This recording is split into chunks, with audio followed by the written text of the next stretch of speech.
An ancient terror is stalking the Irish countryside. Written by MacCool. Have you ever heard the legend of the Abertoch, the Irish vampire? Probably not, but no doubt you will be familiar with Bram Stoker and his seminal work Dracula, first published in 1897 and adapted so many times since literature, radio, TV, and film. Stoker's famous tale was of course set in the province of Transylvania. But what most people don't realize is that the story was at least partially inspired by the Abertoch, an Irish legend rediscovered and published by Patrick Joyce in 1880. Many centuries ago, in pre-Christian times, there was a tradition amongst Irish clans of spilling and drinking animal blood in ritualistic sacrifices. These were practical reasons for macabre tradition too, as blood would have been drunk or mixed to create cakes in order to supplement the population's poor diets. Historians will argue that vampire legends originate from these ancient rituals, with such tales becoming corrupted and embellished over time. But they're wrong. Abertoch is real, and I've seen him in the flesh. His story begins in the 6th century AD. Abertoch was originally a deformed and cruel Gaelic chieftain who practiced black magic and terrified the subjects of his small fiefdom. Located in the townland of Slaughterberry in rural County Derry, Abertoch ruled over his kingdom from a fortified rath and was notorious throughout the land, known as an evil and paranoid tyrant. He trusted no one, not even his own wife. Convinced she was having an affair, he fell to his death whilst trying to spy on her, and he was buried upright, as was the Gaelic tradition at that time, but the vile chieftain would not stay dead. He returned to the townland the following day, demanding each of his subjects to give them some of their blood to sustain him. The people were terrified and so complied with his orders, providing Abertoch with fresh blood every night. But eventually the people grew tired of submitting to the monster's wishes, and so they secretly sent word to a rival chieftain called Cthon, begging him to get rid of Abertoch once and for all. Cthon agreed and attempted to make good on his promise, duly dispatching the vampire at the point of his sword. But it didn't work. Once again, the bloodsucker was buried, but again he rose the next day, demanding blood from the terrified locals. Cthon repeated his grisly task several times over, and on each occasion, Abertoch rose from his tomb. Cthon soon realized the futility of his actions, and so sought counsel from a holy man in the neighboring village. The priest confirmed what Cthon already suspected. Abertoch was undead, and so he could not be killed by any mortal man. The best he could achieve was to prevent the monster from coming back. Therefore, he instructed Cthon to bury his adversary upside down and cover his tomb using a stone with magical properties, known as a licht. Cthon succeeded in his task, and, much to the joy of the local people, Abertoch was no longer able to stalk the land and demand their blood as tribute. The holy stone remained to mark the vampire's tomb for the next few centuries. Eventually, it was removed, instead being replaced by a mighty thorn tree, which was similarly blessed to ensure Abertoch could not rise from his grave. I'm very familiar with the legend of Abertoch and the site of his tomb, because the ancient tree which marks the spot lies on the land my family has owned and farmed for generations. The old thorn tree on the edge of our farm was subject of fascination for me growing up. The land around it was dead, yet the tree lived on, maintaining a foreboding presence on the edge of our farm. My father avoided it while carrying out his daily rounds, and my mother only spoke of the tree in whispered, fearful tones. Our parents told us to keep clear of the old tree, but of course, we didn't listen. My brother and I dared each other to climb or swing from the branches or dig up its roots, but our nerves always got the better of us. We never dared to approach it after dark. I tried once, but could only get within 10 yards of the trunk before I fled. It wasn't just the foreboding nature of the old tree and the frightening legend attached to it that scared me. There was a strange feeling I would experience whenever I approached the spot. A chill would shot up my spine and a distinct sense that I was being watched. And the longer I stood there, I began to imagine voices in my head, a sinister call trying to draw me in. I would never make out any words, but then I never stayed there long enough to find out. In time, I chose to ignore the sinister thorn tree, and forgot whatever legends were associated with it. I told myself it was just my childish imagination running away with me, even though deep down I knew this wasn't the case. But I grew up and moved to Belfast for university when I turned 18, temporarily forgetting all about the old tree and any talk of vampires and ancient curses. Years later, I moved back home and took over the running of the family farm after my parents became ill and could no longer manage the workload. I still remember one of the last things my father said to me on his deathbed. He told me to avoid the old thorn tree, and to not farm the land around it, and never, under any circumstances, to cut the tree down. I was shaken by his words, as they seemed to breathe life into the old legend and my childhood nightmares. But I honored his last wishes, and for years avoided the spot as I ran the farm and got on with my life. And no doubt that's how it would have remained had it not been for the events of one fateful autumn night. I'm a heavy sleeper, and so I might not have been aware of what was occurring, had I not been awoken by my trusty German shepherd, Colin. At about 3 a.m., my dog began barking manically and scratching at the front door, indicating that he heard someone or something outdoors. I experienced a rush of adrenaline as I jumped out of bed and threw on some clothes. It was the middle of the night, and, needless to say, I wasn't expecting any visitors. However, there had been a spat of robberies in my local area at around that time, with farm equipment being stolen and houses broken into, so my initial fear was of common criminals. I considered calling the police, but knew they would never get here quickly enough, so I unlocked my gun cabinet and removed my shotgun, loading 2 cartridges. I didn't really anticipate needing to use the weapon, but reckoned I was better off having it in case the intruders had violent intentions. I locked Colin inside the house for the same reason, electing to search the perimeter alone, wielding a battery-powered torch and carrying the shotgun on a strap over my shoulder. It was a bitterly cold night, but the stars shone in the sky above me, and the moon was full, thus providing a natural illumination. I walked through the farm I knew so well, checking the sheds and livestock. Everything appeared to be in order. I should have felt relieved to find my property intact, but instead my anxiety only increased as I approached the boundary of my land. It is difficult for me to describe the fear I experienced on that night. It was something dark and primal, an ancient terror buried somewhere deep in the human psyche. A horror which rational minds have long since confined to the realms of fantasy. I knew where I was going, of course, the old oak tree, allegedly covering Abertoch's tomb. And when I got closer, I heard a noise that chilled me to my very bones, the sound of wood being chopped. I covered the remaining ground at a sprint, shining my torch to confirm my worst nightmare come true. A man was working frantically under the moonlight, swinging an axe and cutting deep into the tree's trunk. To my horror, I saw he had almost completed his reckless task, as the old tree was on the brink of falling. I was left in a state of shock for a moment, not believing what I was seeing. Finally, I mustered the courage to shine my torch in the axeman's face, hoping the light would scare him off, but instead he didn't seem to notice my presence. He appeared entirely focused on his task. I didn't recognize the man and was sure he wasn't a local. He appeared disheveled, with ripped and soiled clothes, a filthy matted beard, and a crazed look in his dark eyes.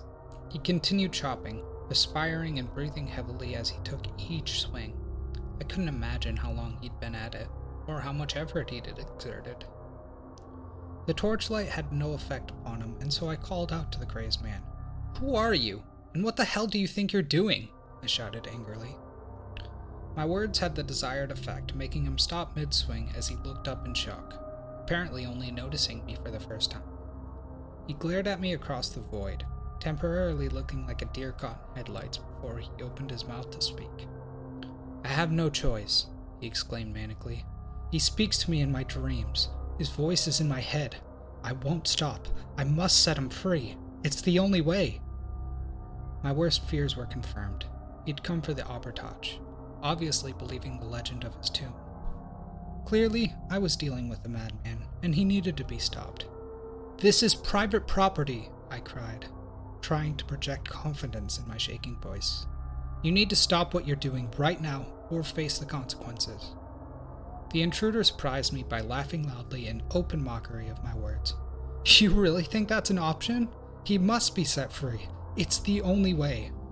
After that, he swung his axe once again, slamming its head into the shattered trunk. My fear soon turned to anger, as I couldn't comprehend the man's behavior. In an instant, I pulled the loaded shotgun from my shoulder and aimed it at him. "I'm warning you," I screamed. "Drop your axe, or I'll shoot." He took no notice and aimed another swing. The tree creaked as the trunk was weakened, and soon it would surely collapse under the weight of its branches. I held my finger on the trigger, staring at the axeman down the sights of my gun, but I couldn't do it. I couldn't bring myself to shoot this madman. Looking back, I know it's a decision I'll regret for the rest of my living days. I stood there in the cold, my hands shaking as I held the shotgun. Frozen to the spot, I could only watch on in abject horror as the crazed axeman took his final swing and the tree came collapsing down, its mighty trunk crashing heavily into the mud. The noise made me jump, and the sight of the felled thorn tree terrified me. As my father's dying words came back to me, I'd failed to keep my promise to him, and now there would be hell to pay. But then, nothing happened. The axeman and I simply stared at the stump where the mighty tree had once stood, expecting something dramatic to occur. The axeman appeared visibly disappointed, panting heavily as a result of his exertion, and looking like he was on the verge of tears. In contrast, I felt an immense relief, as if a huge burden had been lifted from my weary shoulders. Perhaps it had been nothing more than a myth, an old story to scare children. In that moment, I truly thought Aubernatch was not real, and this had proved it, but I counted my chickens too early. It all happened so quickly that it's a blur in my memory. What I do remember is the ground suddenly opening up, a hole in the earth emerging as the stump and roots were forced upward by something digging from below, and suddenly, a figure shot out of the gap, appearing like an acrobat performing a reverse somersault, landing gracefully on his feet and facing the shocked axeman head-on. The monster that had emerged from the ancient tomb resembled a man, but clearly he was not a human being, not anymore at least. He was short and hunchbacked, his head bald and his skin yellow and appearing like leather. His eyes were cold and calculating, like those of a reptile, and his gaping mouth contained long and sharp fangs. I was truly horrified by the sight of him, not wanting to believe what my eyes were seeing. Aubernatch has arisen. The legend was real, and this fool had set him free, an ancient terror unleashed upon the modern world. The axeman had achieved his task, but he seemed to be as shocked as I was at the vampire's sudden appearance. However, he soon recovered sufficiently to drop his axe and fall to his knees in an act of submission, greeting Aubernatch emotionally as he bowed his head. "Oh, master, I am so happy to see you. I've waited so long for this glorious day." The vampire surprised me by smirking. He opened his mouth and spoke through bone-dry lips, his voice deep and inhuman. To my astonishment, he spoke in perfect English. "My dear child," he began, talking directly to the now disarmed axeman, "I have waited for longer than you could possibly imagine, and you have set me free. For this, I am forever grateful. Now, child, stand tall so that I may look you in the eye." The axeman did so, standing upon shaking legs.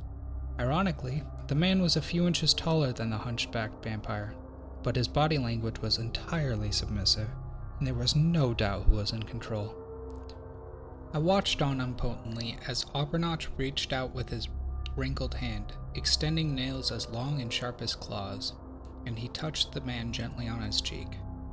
"Oh, my poor child, you have sacrificed so much," he whispered. "Let me take away your pain." "Anything for you, master," the man stammered with tears visible in his eyes.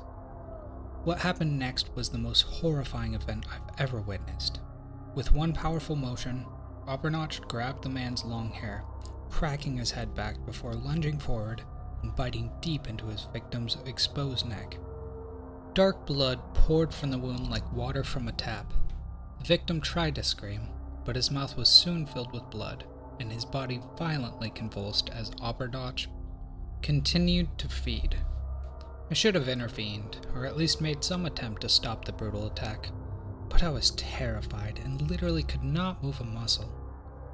Mercifully, the assault soon came to an end. Abertach had had his fill of fresh blood and allowed the man's limp body to fall into the dirt, his life force extinguished. And then, the vampire turned his attentions towards me, his head turning with dark blood still dripping from his lips as he focused his predatory gaze upon me. Suddenly, I came back to reality, my temporary paralysis turning to action as I raised my shotgun and aimed. I was determined to kill this monster before he made me his next victim. I centered the vampire in my crosshairs and squeezed the trigger, feeling the heavy kickback against my shoulder as the mighty blast filled the air. Abertach moved at the last possible second to avoid the buckshot, and damn, he was fast. The vampire ducked sideways and rapidly approached from my left as I desperately tried to re-aim. Before I could act, Abertach grabbed the shotgun, easily pulling the weapon from my hands and leaving me defenseless. I tried to run, but he was on me in an instant, knocking me down into the mud and pinning me to the ground. His vile face was only inches from mine, the blood from his last victim dripping down from his fangs. The stench off him was nearly unbearable, and I could barely breathe. I couldn't believe how strong the creature was, as my desperate attempts at squirming free were in vain. I was entirely at his mercy. Somehow, I managed to plead for my life through quacking lips, squeaking just one word: please.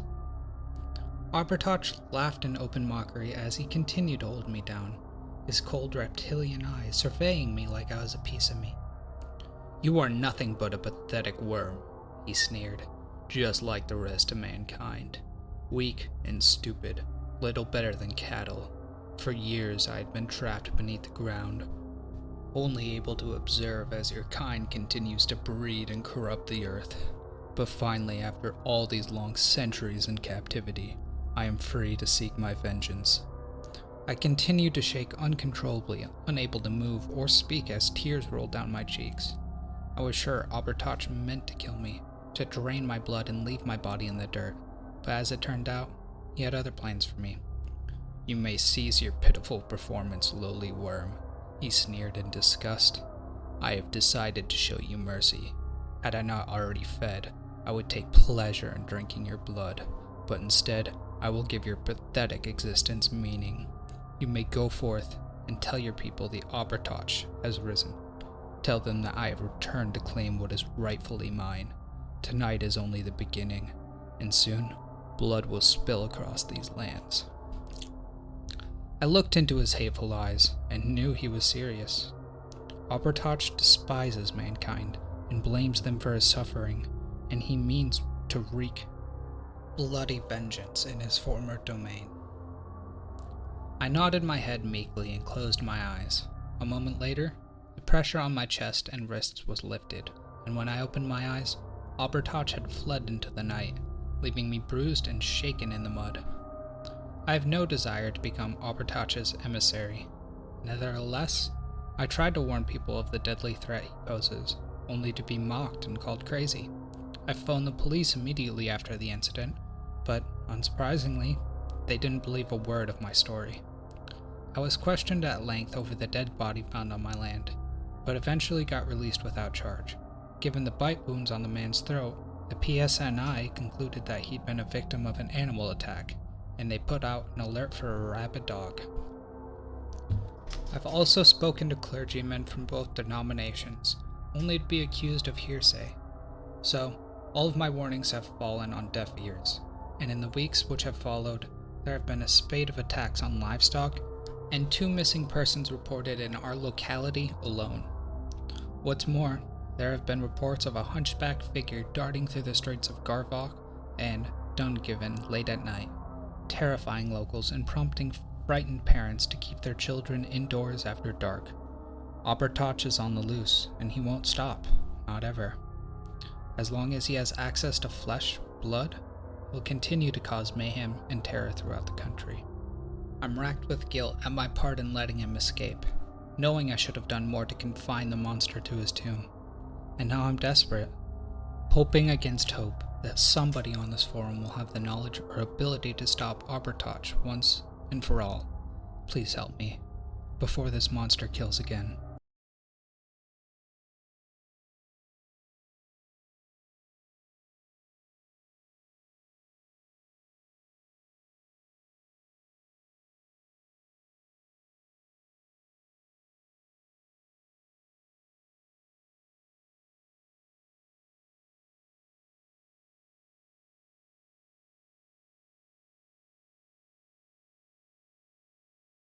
Once again, guys, that story was An Ancient Terror is Stalking the Irish Countryside, written by Finn MacCool.